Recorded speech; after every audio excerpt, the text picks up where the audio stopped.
ranking every LMG in Warzone from Modern Warfare to Vanguard. Welcome back, I'm Austin, and I'll be starting with the Cold War LMGs today, and first we got the M60, and it's a bad start because this thing's garbage. It has the slowest fire rate of any light machine gun in the entire game of Warzone. It has a bad TTK, not super accurate, horrible mobility even for an LMG. There's nothing redeeming about this weapon, just don't use it, trust me. Now the Stoner 63 was definitely a meta weapon for a while, but it got nerfed all the way down into the viable tier, I'd say. I want to put it below average because I really don't like it, but it still has a pretty solid time to kill, and what they did nerf on it was the recoil, and on this map it's really important to be able to hit your shots, and the Stoner just isn't going to be able to do that well enough. And the RPG is going to go in the viable section for the exact opposite reason of the Stoner. It has a slow time to kill and is really accurate. That's what makes it viable, is that anyone can use this weapon at long range, which is pretty good for this map on Caldera. The time to kill is still going to hurt you in a lot of situations with people using weapons that might come up later on this list. For the MG82, I couldn't find the weapon on the list, so I just grabbed the M82 because it almost has the same name. It made sense to me, hopefully it makes sense to you, and I'm going to throw this straight into the competitive tier because it has an amazing time to kill up close and a good one at long range, then a really fast fire rate to make the weapon super forgiving,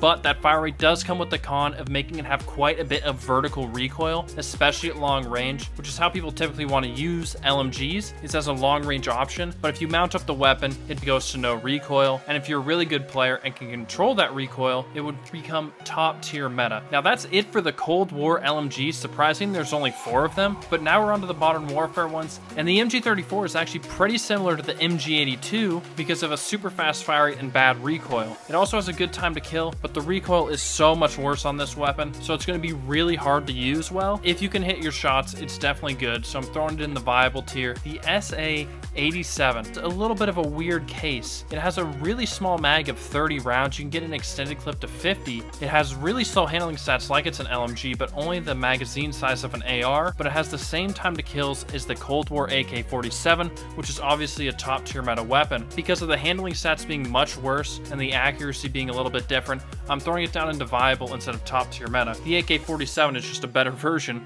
of this weapon, so you might as well use the AR instead of the LMG. Now the PKM, probably my favorite LMG from Cold War or Modern Warfare. I've been using this thing for a couple years now. It's top tier meta. I'm going to tell you why. It does 2 things together that all these other LMGs didn't. Good time to kill and good accuracy, and that's why it's going up here. Of course, you are going to have some movement stat issues, but where it counts in the ADS, it's still really good. Reloading, of course, bad, and then sprinting speed isn't good, but you're going to have an SMG paired with it for a reason. Now, there is an open bolt delay, so it will perform the best when you pre-fire it, but even with the open bolt delay, this thing has an elite time to kill. So make sure to try this thing out on Caldera. You're not going to regret it. Make sure to like the video and subscribe if you want to see more videos just like this. Now for the Holger 26, this is going to go straight into viable because it's one of those LMGs that's just kind of It doesn't really scream to you as being terrible or being good. Now I really wouldn't recommend using this because there's obviously better options, but it's not like you're going to be at a complete disadvantage like you would be if you're using the M60. The M91,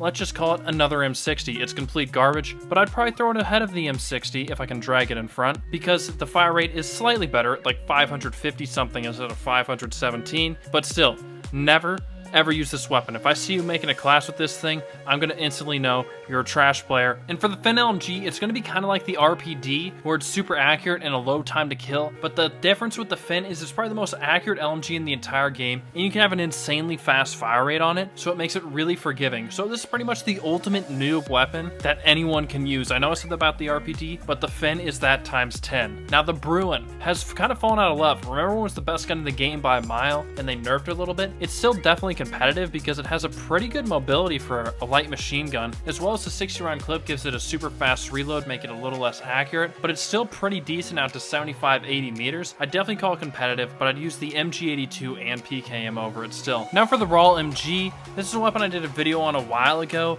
and I just really didn't like it. I want to put it in below average just because it has a really slow fire rate. It has an open bolt delay like the PKM, but a worse TTK, and then its mobility is horrendous, like one of the worst in the entire game. So I just don't really see the reason to use this thing over any LMG above it in most ARs. This thing's kind of gross. And just like that, we finished the Modern Warfare LMGs, and we're moving over to the last category, Vanguard ones, which is probably Vanguard's strongest weapon category because every single one of them is good. The Bren is going to be the best LMG in the game right now. I think it's easy to tell that because they nerfed its Queen Royal Barrel. Instead of giving it infinite range, it only gets 150% of its base range. At 75 meters, you still get the top in TTK, and this thing has no recoil. The only downside to it is you only have a 40 round clip. Now the Type 11 has that old barrel that the Bren did, where it has infinite range. You get the close range time to kill out to infinity, which is kind of BS, so it's going to be in the competitive tier right now, but I think it could take over the Bren whenever they nerf it, because it definitely needs to be. And the DP-27 was probably my favorite LMG from Vanguard, and I'm going to throw it in a top tier meta below the PKM and the Bren.